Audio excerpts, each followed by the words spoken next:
सपने भी कहीं सच होते हैं।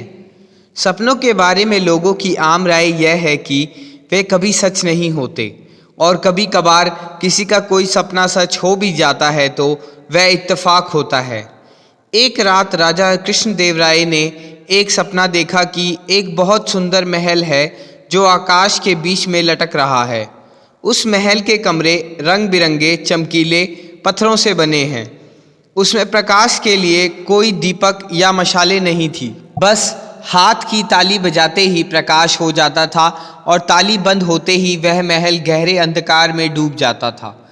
उस महल में सुख और ऐश्वर्य का सभी सामान मौजूद था, सारी भौतिक सुख सुविधाएं थी।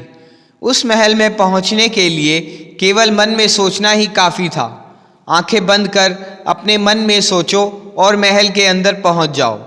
दूसरे दिन राजा ने पूरे राज्य में घोषणा करवा दी थी कि जो कोई उनके सपने का महल बनाएगा उसे 1,00,000 स्वर्ण मुद्राएं पुरस्कार में दी जाएंगी।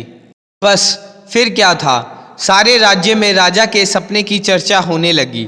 सभी सोचने लगे कि यह राजा को अचानक क्या हो गया। कभी सपने भी सच होते हैं, लेकिन यह बात राजा को कौन समझाए? आखिर कौन समझाएगा राजा को?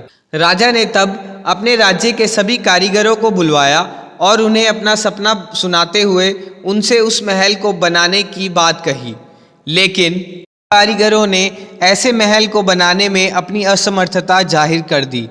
कुशल व अनुभवी कारीगरों ने भी राजा को बहुत समझाया कि महाराज, यह तो केवल कल्पना की बातें हैं, संसार में ऐसा महल कोई नहीं बना सकता। लेकिन राजा के सिर पर तो सपने का भूत सवार था, इसलिए वह अपनी जिद पर अड़े रहे। कुछ धूर्त ने इस बात का लाभ उठाकर राजा से धन भी लूट लिया। उनकी इस जिद के कारण सभी मंत्री व राज दरबारी परेशान थे। राजा को समझाना कोई आसान काम नहीं था, इसलिए उनके मुंह पर किसी बात को कहने की किसी की हिम्मत नहीं थी। मंत्रियों ने आपस में सलाह मशवरा करके यह तय किया कि इस समस्या को सिवाय तेनालीराम के और कोई नहीं सुलझा सकता। यही सोचकर राजा को सपने के भूत से मुक्ति दिलाने का काम तेनालीराम को सौंपा गया। तेनालीराम कुछ दिनों की छुट्टी लेकर विजयनगर से बाहर चला गया। उसके बाहर चले जाने के 2-3 दिन बाद एक बूढ़ा व्यक्ति राजा के दरबार में हाजिर हुआ और जोर जोर से रोने पीटने लगा। राजा ने पूछा, क्या बात है बाबा, तुम इतना रो पीट क्यों रहे हो? तुम अपना कष्ट हमें बताओ, हम उसे दूर करने का प्रयास करेंगे, और अगर किसी अन्य व्यक्ति ने तुम्हें कष्ट पहुंचाया है तो उसे हम सज़ा भी देंगे। मैं तो लुट गया, बर्बाद हो गया महाराज, उस व्यक्ति ने रोते कलपते हुए उत्तर दिया और कहा, महाराज, आपने मेरे जीवन भर की कमाई हड़प ली। मेरे छोटे छोटे 2 बच्चे हैं, बूढ़े माँ बाप हैं, जवान बहन है। अब आप ही बताइए महाराज कि मैं उन सब का पेट कैसे भरूं? वही तो एक पूंजी थी, वो भी आज लुट गई। क्या? अपना नाम सुनकर राजा कृष्णदेव राय बुरी तरह चौंके और क्रोध से बोले, क्या हमारे किसी राज्य के कर्मचारी ने तुम पर कोई अत्याचार किया है? हमें केवल उस दुष्ट का नाम बताइए, हम उसकी खाल खिंचवाकर उसमें भूसा भरवा देंगे। नहीं महाराज, मैं झूठ मूठ किसी कर्मचारी को नाहक क्यों बदनाम करूं? तो फिर तुम साफ साफ क्यों नहीं बताते कि यह क्या गोलमोल है? तुम आखिर चाहते क्या हो? राजा ने झुंझुला कर पूछा। महाराज, अगर जीवन का अभय दान पाऊं तो कहूं, उस बूढ़े ने बड़े विनती भरे स्वर में कहा। ठीक है, हम तुम्हें जीवन दान देते हैं, अब बताओ क्या बात है?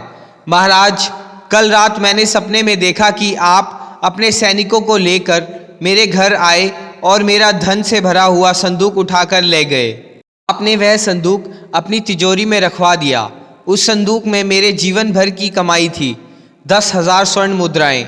वह संदूक मुझे वापस कर दीजिए महाराज, मैं आपके पांव पड़ता हूँ। यह कहकर वह बूढ़ा व्यक्ति राजा के पांव पकड़ने के लिए जैसे ही झुका कि राजा ने उसे रोककर डपटते हुए कहा, अजीब पागल हो तुमने हमारा इतना समय बर्बाद कर डाला। आपने सच कहा महाराज, वह बूढ़ा व्यक्ति दोनों हाथ जोड़ता हुआ विनम्र स्वर में बोला। सपने कभी सच नहीं होते, वो सपना चाहे एक आम आदमी का हो या राजा का, सपने तो सपने ही होते हैं।